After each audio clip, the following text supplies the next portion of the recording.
خدا باپ کے زندہ و جلال کلام میں سے زندگی برا کلام مکاشفہ کی کتاب اس کا 14 باب 13 سے 20 آیت مبارکہ تک۔ پھر میں نے آسمان سے یہ آواز سنی کہ لکھ، مبارک ہیں وہ مردے جو اب سے خداوند میں مرتے ہیں۔ اور روح فرماتا ہے، بے شک، کیونکہ وہ اپنی محنتوں سے آرام پائیں گے اور ان کے اعمال ان کے ساتھ ساتھ ہوتے ہیں۔ پھر میں نے نگاہ کی تو کیا دیکھتا ہوں کہ ایک سفید بادل ہے، اور اس بادل پر آدم ذات کی مانند کوئی بیٹھا ہے، جس کے سر پر سونے کا تاج اور ہاتھ میں تیز درانتی ہے۔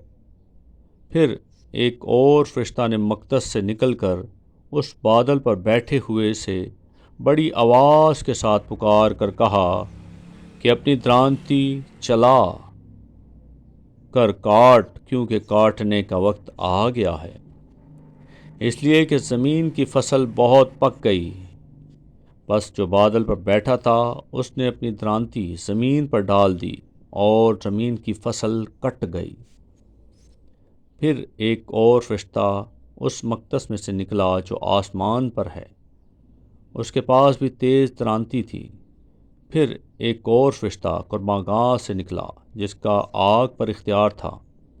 اس نے تیز درانتی والے سے بڑی آواز سے کہا کہ اپنی تیز درانتی چلا کر زمین کے انگور کے درخت کے گچھے کاٹ لے، کیونکہ اس کے انگور بالکل پک گئے ہیں۔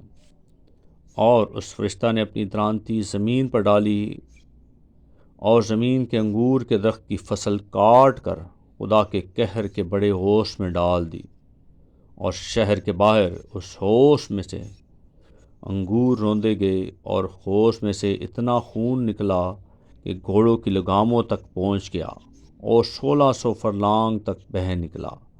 اور کلام کے پڑھے اور سنے جانے پر خداوند کی برکت ہو، خداوند کا شکر ہو، آمین۔